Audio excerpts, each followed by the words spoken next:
அனைவருக்கும் வணக்கம்.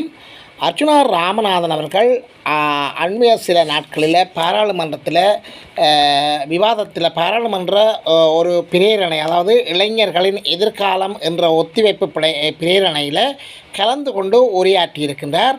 இங்கு முக்கிய கருத்துக்களை ஆற்றியிருக்கின்றார். மற்றும் இந்த இளைஞர்களை கொண்டு இங்கு உற்பத்தி செய்கின்ற பொருட்களை வெளிநாடுகளுக்கு ஏற்றுமதி செய்து அந்த பணத்தை இங்கே எவ்வாறு கொண்டு வர வேண்டும் என்ற அந்த முறைகளையும் கூறியிருக்கின்றார். பாராளுமன்றத்தில் அர்ச்சுனா ராமநாதனுடைய கருத்தின்படி பாராளுமன்றத்தில் 189 UNP பாராளுமன்ற உறுப்பினர்கள் இருக்கின்றார்கள். இந்த 189 பாராளுமன்ற உறுப்பினர்களும் பலர் அமைச்சர்களாக இருக்கின்றார்கள். எனவே இந்த அமைச்சர்களுக்கு தராதரம் தகுதி போதுமானதாக இல்லை என்று சொல்லி அர்ச்சுனா ராமநாதன் அவர்கள் குறிப்பிடுகின்றார். சாதாரணமாக ஒரு இளைஞர்கள் இங்கு உற்பத்தி செய்து அதனை ஏற்றுமதி செய்து அங்கு வெளிநாட்டில் இருக்கின்ற பணத்தை எவ்வாறு கொண்டு வர வேண்டும் என்று சொல்லி அந்த முறைகளை கூட அமைச்சர்களுக்கு தெரியாமல் இருக்கின்றது. அதுவும் பொருளாதார அமைச்சர்களாக இருக்கின்றார்கள். அந்த பொருளாதார அமைச்சர்களுக்கு அறிவுரைகள் சொல்கின்ற பிரதி அமைச்சர்கள் இருக்கின்றார்கள். இந்த பிரதி அமைச்சர்களுக்கோ பொருளாதார அமைச்சர்களுக்கோ வெளிநாட்டிலிருந்து எவ்வாறு இங்கு இளைஞர்கள் தமது காசுகளை இங்கே உழைக்கலாம் என்ற அந்த முறை, அந்த பொருட்களை உற்பத்தி செய்து அந்த வெளிநாட்டு பணத்தை எவ்வாறு இங்கு உட்கொண்டு வரலாம் என்று சொல்லி, எமது நாட்டுக்கு கொண்டு வரலாம் வெளிநாட்டு பணத்தை என்று சொல்லி அடிப்படை அறிவு கூட இல்லாதவர்கள் தான் இந்த 189 பாராளுமன்ற உறுப்பினர்களில் அமைச்சர்களாக இருக்கிறார்கள் என்று சொல்லி அர்ச்சுனா ராமநாதன் அவர்கள் மிகுந்த கவலைப்படுகின்றார். அதாவது இன்றைய தினம், அதாவது இது சம்பந்தமான விளக்கங்களை நீங்கள் இந்த காணொலியில் பார்க்க போகிறீர்கள். எமது காணொலிக்கு நீங்கள் புதியவராக இருந்தால் அல்லது சப்ஸ்கிரைப் பண்ணாமல் தொடர்ந்து பார்ப்பவராக இருந்தால் தயவுசெய்து சப்ஸ்கிரைப் பண்ணுங்கள், ஷேர் பண்ணுங்கள், கமெண்ட்ஸ் பண்ணுங்கள், லைக் பண்ணுங்கள். நீங்கள் லைக் பண்ணுகின்ற போது தான் அது நிறைய பேருக்கு சென்றடையும். அருகில் இருக்கின்ற பெல் ஐக்கனை கிளிக் பண்ணி ஓல் என்ற பட்டனையும் அழுத்தி நாங்கள் போடுகின்ற காணொலிகள் அனைத்தையும் உடனுக்குடன் பார்க்கக்கூடியவாறான அந்த நோட்டிஃபிகேஷனை ஏற்படுத்தி கொள்ளுங்கள். அப்போ பாராளுமன்றத்தில் இன்று, அதாவது அந்த சில தினங்களுக்கு முன்னர் அர்ச்சுனா ராமநாதன் அவர்கள் ஒரு சூடான ஒரு விவாதத்தை ஆற்றியிருக்கின்றார். அதாவது இளைஞர்களின் எதிர்காலம் என்ற ஒத்திவைக்கப்பட்ட ஒரு பிரேரணை கொண்டு வந்த போது அந்த பிரேரணையில் முஸ்லீம் அமைச்சர்கள் கதைத்திருக்கின்றார்கள். அர்ச்சுனா ராமநாதன் உட்பட பலர் கதைத்திருக்கின்றார்கள். இங்கு அர்ச்சுனா ராமநாதன் அவர்கள் தான் என்னத்தை கதைத்தேன் என்பதை தெளிவாக கூறுகின்றார். பாராளுமன்றத்தில் இளைஞர்களின் எதிர்காலம், எனவே இந்த விஷயத்துக்கு எதிர்காலம் என்ற அந்த ஒத்திவைக்கப்பட்ட பிரேரணையை கொண்டு வந்ததுக்கு நன்றி. நாங்கள் இந்த பிரேரணையை ஏற்றுக்கொள்கின்றோம். இது காலத்தின் தேவை. இன்றைய இளைஞர்களை வழிகாட்ட வேண்டிய ஒரு முக்கியமான கட்டத்தில் நாங்கள் இருக்கின்றோம். இது எமக்கு தேவையான ஒன்று. இது சரியான சமயத்தில் கொண்டு வந்திருக்கிறீர்கள் என்று சொல்லி அர்ச்சுனா ராமநாதன் அவர்கள் தன்னுடைய பாராட்டுதலுடன் அந்த கருத்தை துவங்குகின்றார். 1985 8ஆம் மாதம் 15ஆம் தேதி பெண்கள் படையணி உருவாக்கப்பட்டது. இதிலிருந்து 40 ஆண்டு காலமாக தமிழர்கள், சிங்களவர்கள், முஸ்லீம் இளைஞர்களின் எதிர்காலம் ஒரு கேள்விக்குறியாகவும் ஒரு உண்மையான ஒரு நிச்சயமற்ற தன்மைகளையும் கொண்டு காணப்படுகிறதாக அர்ச்சுனா ராமநாதன் அவர்கள் கவலைப்படுகின்றார். மேலும் நாடாளுமன்ற உறுப்பினர் அர்ச்சுனா ராமநாதன் அவர்கள் கூறுகின்ற போது வடக்கு கிழக்கில் 14,800 பட்டதாரிகள் டிஓக்களாக, அதாவது டெவலப்மெண்ட் ஆஃபீஸர், அபிவிருத்தி உத்தியோகத்தர்களாக பணிபுரிந்தார்கள். அதாவது 2020ஆம் ஆண்டு ரணில் ஆட்சி அமைத்த போது அந்த காலப்பகுதியில் ரணில் அவர்களால் இந்த அபிவிருத்தி உத்தியோகத்தர்கள் நியமனம் வழங்கப்பட்டது. எனவே இந்த 2022 டிஓக்களாக இருந்தவர்கள், அதாவது அபிவிருத்தி உத்தியோகத்தர்களாக இருந்தவர்கள் பின்னர் பாடசாலை ஆசிரியர்களாக நியமிக்கப்பட்டு உள்ளீர்க்கப்பட்டிருக்கின்றார்கள். அதன் பின்னர் 2021ஆம் ஆண்டு 2021ஆம் ஆண்டிலிருந்து 2025ஆம் ஆண்டு வரை டிஓக்களாக உள்வாங்கப்பட்ட இந்த ஆசிரியர்கள் 5 வருடங்களாக பாடசாலைகளில் ஆசிரியர்களாக பணியாற்றினார்கள். அதன் பின்பு ஜனாதிபதி அனுரகுமார திசாநாயக்கா இந்த காலப்பகுதியில் அந்த ஆசிரியர்களாக பணியாற்றி கொண்டிருந்த டிஓக்களின் அந்த காலப்பகுதியில் அனுரகுமார திசாநாயக்கா இந்த இடத்துல ஒரு சாதாரண எம்பியாக இருந்தார், இதே கதிரையில் தான் இருந்தார் என்று நினைக்கின்றேன். இளைஞர்களினுடைய எதிர்காலத்தை நாசமாக்கக்கூடாது என்று சொல்லி அப்போது கருத்துக்களை சொன்ன அந்த அனுராகுமார திசாநாயக்கா இன்று ஜனாதிபதியாகவும் 189 பாராளுமன்ற உறுப்பினர்களையும் கொண்ட ஒரு அரசாங்கத்தை அமைத்திருக்கின்றார். எனவே இன்று அவர் என்ன செய்கின்றார்? இதே வேலையைத்தான் அவர் இன்றும் செய்கின்றார். டிஓக்களாக, ஆசிரியர்களாக உள்ளீர்க்கப்பட்டவர்கள், மாற்றம் பெற்றவர்கள், அதன் பின்னர்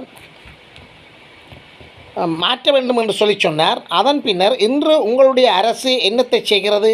இதுவே தொடர்கின்றது. அதாவது உள்வாங்கப்பட்ட ஆசிரியர்கள் மறுபடியும் டிஓக்களாக அந்த வேலையிலிருந்து பின்வாங்குகின்ற தன்மைகளையும் காணப்படுகின்றது. இந்த முறைப்பாடுகள் எனக்கு கிடைத்திருக்கின்றது. எனவே இது சம்பந்தமாக நான் இளைஞர்கள் சம்பந்தமான விடயங்களில் கரிசனையாக இருக்க போகின்றேன். நான் பட்ட கஷ்டங்களை இளைஞர்கள் படக்கூடாது. நான் ஒரு மருத்துவராக இருந்து மருத்துவ தொழிலை இழந்திருக்கின்றேன். எனவே என்னுடைய துன்பம் எனக்குத்தான் தெரியும். நான் பட்ட கஷ்டத்தை என்னுடைய தமிழ் இளைஞர்களோ, முஸ்லீம் இளைஞர்களோ, சிங்கள இளைஞர்களோ எவரும் அனுபவிக்க விட மாட்டேன். அதற்கு நான் அனுமதி கொடுக்கவும் மாட்டேன் என்று சொல்லி அர்ச்சுனா ராமநாதன் அவர்கள் கருத்துரைக்கின்றார். இதை நான் எப்படி பார்க்கிறேன் என்று சொன்னால், ஒரு காலத்தில் ஏவிபி அரசாங்கம் எவ்வாறு வளர்ந்தது என்று சொன்னால், தொழிற்சங்கங்களின் ஊடாகத்தான் ஏவிபி அரசாங்கம் வளர்ந்தது.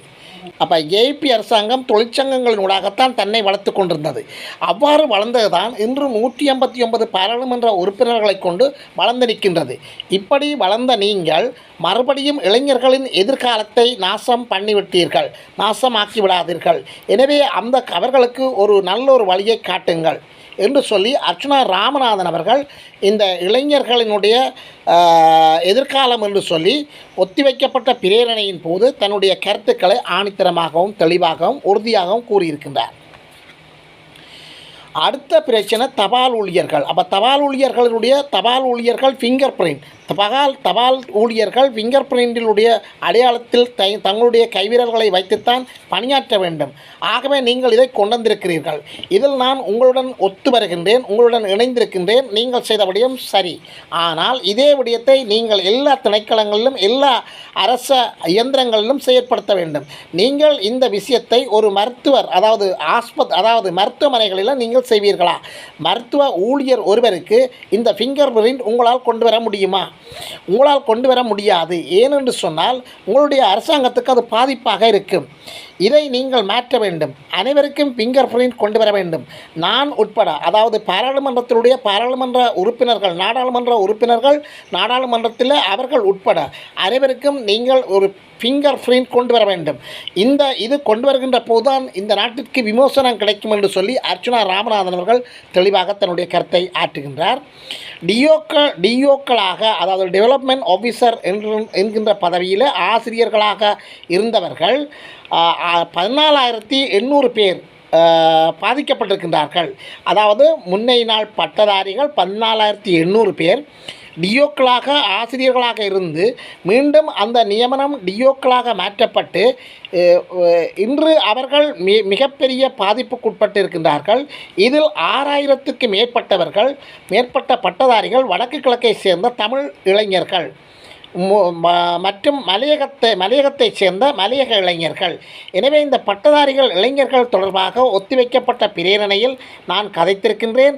இந்த நான் கதைத்தவற்றுக்கு இது தொடர்பாக கவனம் எடுக்கப்படும் என்று சொல்லி உரிய அதிகாரிகள் அமைச்சு மட்டத்தில் எனக்கு தெரிவிக்கப்பட்டிருக்கின்றது.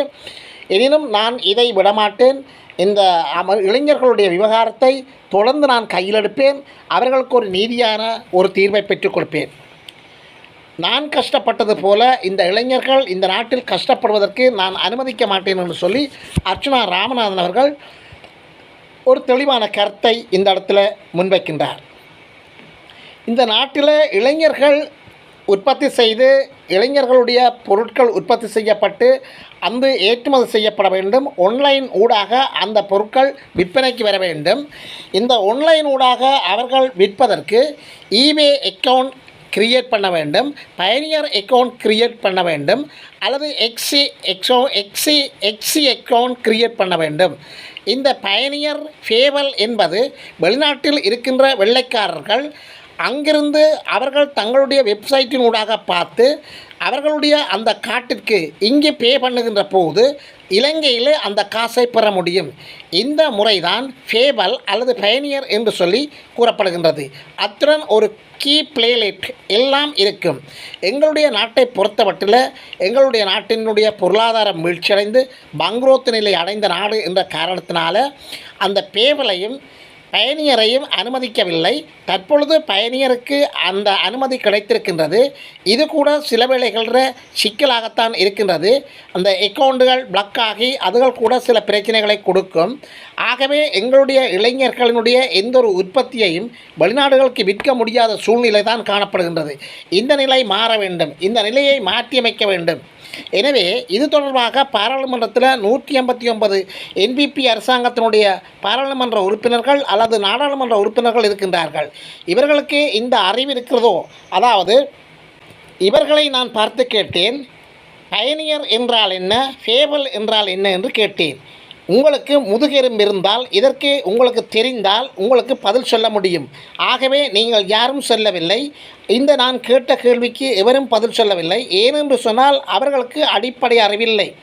பொருளாதார அமைச்சர்களாக இருக்கின்றார்கள். பொருளாதார அமைச்சர்களுக்கு புத்திமதி சொல்கின்ற பொருளாதார பிரதி அமைச்சர்களாக இருக்கின்றார்கள். ஆனால் வெளிநாட்டிலிருந்து எப்படி பணத்தை கொண்டு வருவது என்று சொல்லி அவர்களுக்கு எந்த ஒரு அடிப்படை அறிவும் இல்லை என்று சொல்லி அர்ச்சுனா ராமநாதன் அவர்கள் கவலை கொள்கின்றார்.